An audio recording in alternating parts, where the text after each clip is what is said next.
Hello guys म हो कृष्ण र आज हामी सिक्न जाँदैछौँ एक क्लिकमा कसरी पासपोर्ट साइज फोटो बनाउने त।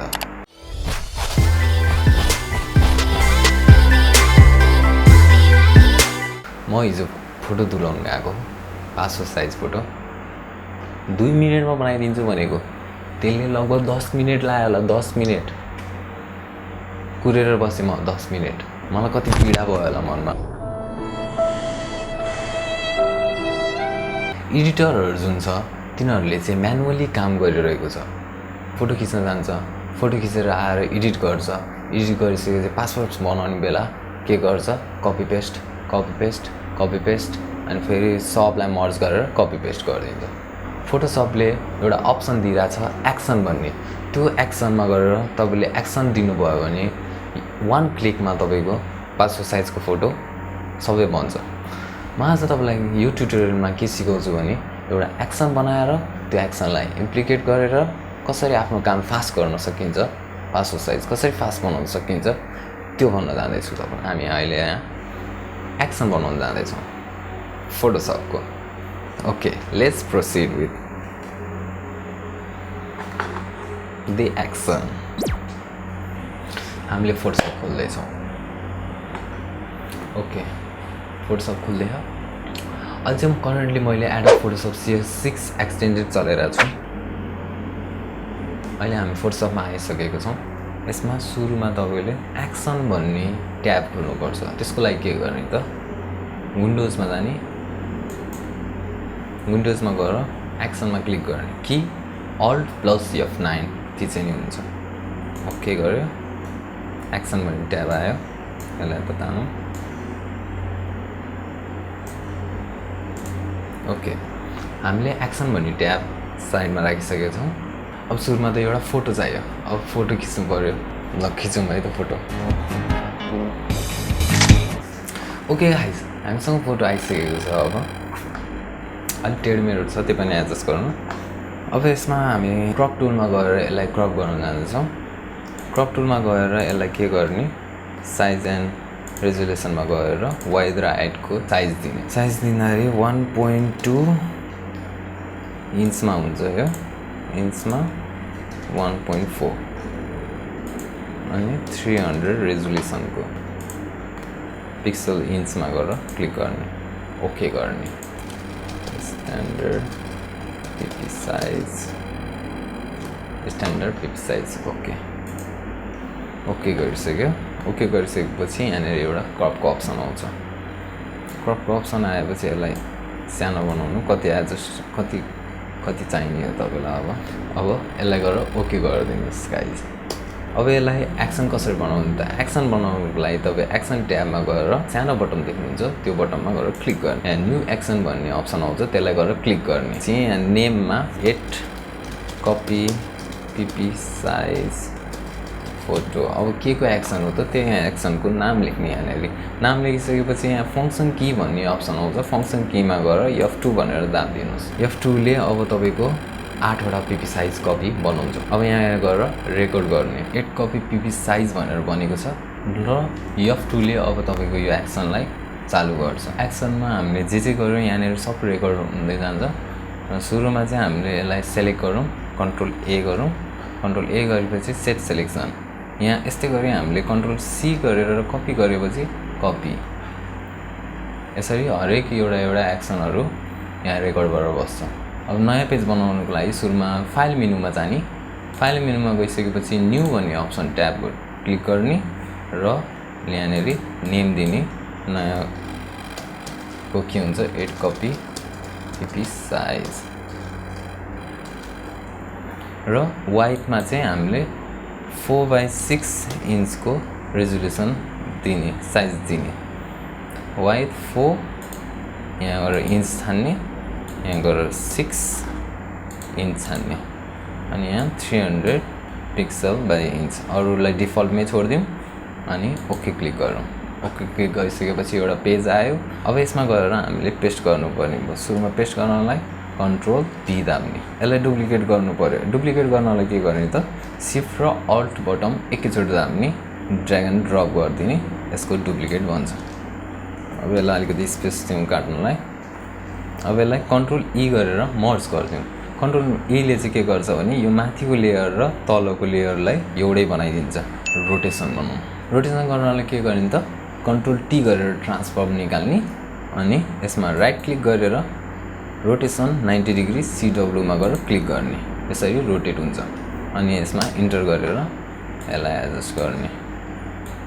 अब यसको फेरि कपी निकालौँ, 4 वटा बनाऊँ। शिफ्ट अल्ट दाबेर कपी गर्ने, यसको अलिकति एडजस्ट गर्ने किबोर्डबाट।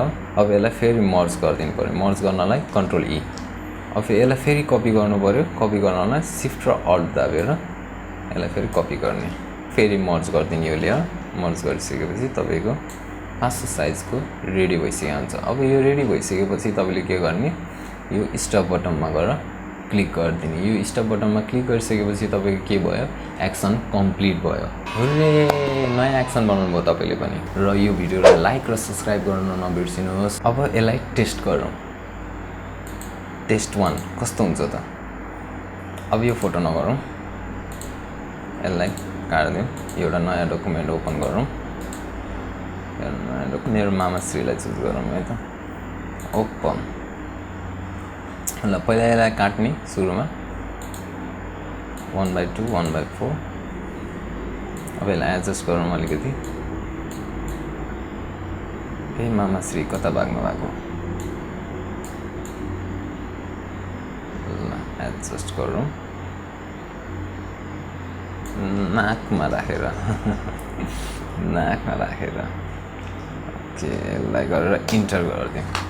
इन्टर गरिसकेपछि यो साइजमा आउँछ। Control A control C F2 button दबाउनु पऱ्यो। अब F2 बटन दबाइसकेपछि यहाँ एक्सनहरू लोड भइसक्यो र फोटो पनि आइसक्यो। यसरी तपाईँले एक्सन बनाउन सक्नुहुन्छ। आफ्नो स्टुडियोलाई फास्ट वर्किङ बनाउनको लागि इफेक्टिभ हुनेछ तपाईँको लागि। र यसमा अरू कार्डहरू हाल्नु छ भने कार्डहरू पनि हाल्न सक्नुहुन्छ एउटै क्लिकमा। त्यो कार्ड हाल्नलाई म छिटो सिकाइदिइहाल्छु तपाईँलाई। यहाँ हाम्रो मामाश्रीको छ। मामाश्रीको कपी गरौँ, एउटा न्यू एक्सन बनाऊँ। Add copy with card. Okay,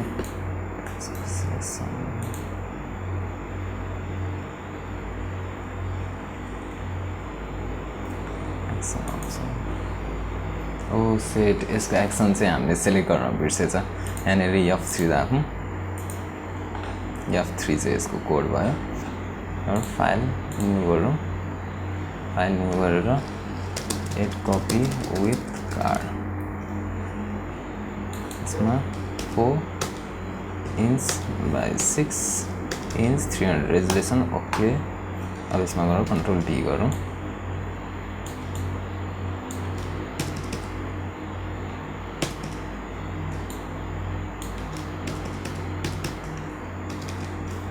मर्ज गरौँ। मर्ज गरेर यसलाई एडजस्ट गरौँ। एडजस्ट गरिसकेपछि तल गएर एडजस्ट गरौँ। फेरि कन्ट्रोल डी गरेर एउटा तानौँ।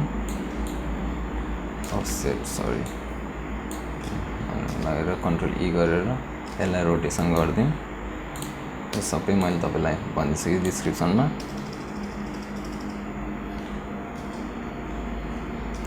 एउटा मैले भन्न छुटाएको चाहिँ यहाँनिर यसलाई स्ट्रक राख्ने कसरी भनेर हो। यो स्ट्रक राख्नलाई चाहिँ तपाईँले एडिट मेनुमा गएर स्ट्रक भन्ने अप्सन हुन्छ। तपाईँले स्ट्रकमा गएर क्लिक गर्न सक्नुहुन्छ। स्ट्रकमा गएर क्लिक गरिसकेपछि 2 पिक्सल र ब्ल्याक 000 राखेर ओके गरिदिनुहोस्। अनि सेन्टर इनसाइड आउटसाइड सेन्टरमा ठिक होला। ओके, स्ट्रोक आएर बस्छ। यस्तो बोर्डर लाइन स्ट्रोक आएर बस्छ हैन यहाँनिर। अब यसमा एउटा कार्ड बनाउनु पर्यो। एउटा सानो चिटिक्क परेको चिटिक्क लोभ लाग्दो card.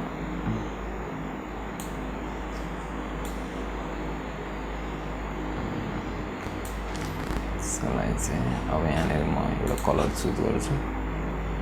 Let me C, rough बनाउँछु म चाहिँ। ब्लुइस टाइपको कार्ड ठिक होला। ग्रिस गएको ठिक होला यसमा नयाँ लेयर बनाएर अनि all delete okay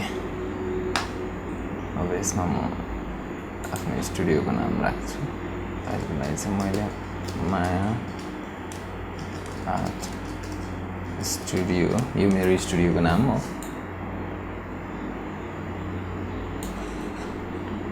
okay copy गरौँ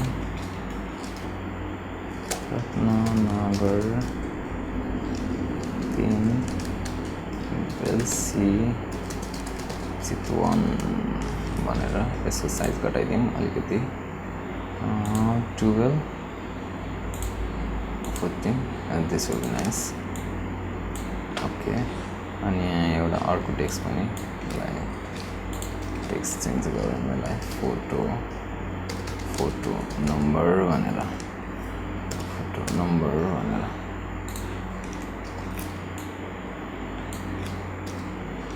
फोटो नम्बर र एउटा सानो बक्स जस्तो बनाइदिउँ यो चाहिँ वाइटमा फिल गर्नलाई चाहिँ मैले यो माथिको फरग्राउन्ड कलर फिल गर्नलाई चाहिँ अल्ट र डिलिट दाबिरहेको छु अनि यो ब्याकग्राउन्डको फिल गर्नलाई चाहिँ कन्ट्रोल र डिलिट दाबिरहेको छु मैले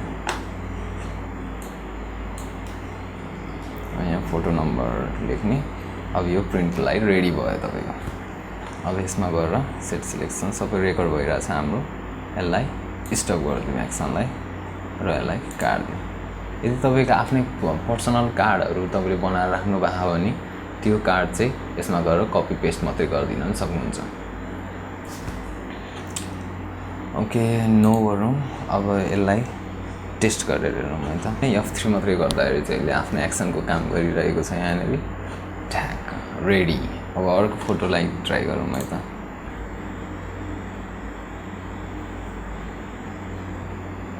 डिस्कभर यार F3 को एक्सन हेरौँ F3 को एक्सन कस्तो हुँदो रहेछ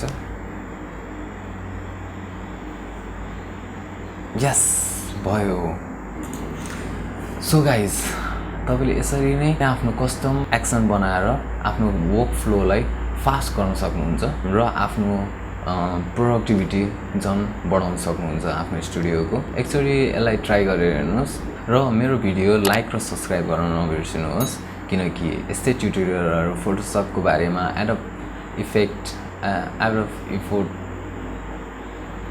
आफ्टर इफेक्ट प्रिमियर प्रोको ट्युटोरियलहरू ल्याउने छु म तपाईलाई मेरो बारेमा अरु जानकारी लिन्छ भने मैले फेसबुक र ट्विटरको लिंक तपाईलाई दिएको छु मेरो डेली अपडेट्सहरू हेर्नलाई त्यहाँ गएर चेक गर्नुहोस् र यो भिडियोलाई लाइक र सब्स्क्राइब गर्न नबिर्सिनुहोस् र शेयर गर्नुहोस् तपाईको स्टुडियो साथीहरूलाई र उनीहरूलाई नि इन्टेलिजेन्ट बनाउनुहोस् वेट गाइस यो मैले तपाईलाई भर्खर बनाएको जुन चाहिँ प्रिसेटहरू छ त्यो चाहिँ म तपाईलाई अवेलेबल गर्ने छु र लिंक डिस्क्रिप्सनमा गएर चेक गर्नुहोस् र डाउनलोड गर्नुहोस् it's easy free and you can install on your PC thank you guys okay bye guys see you next time in next video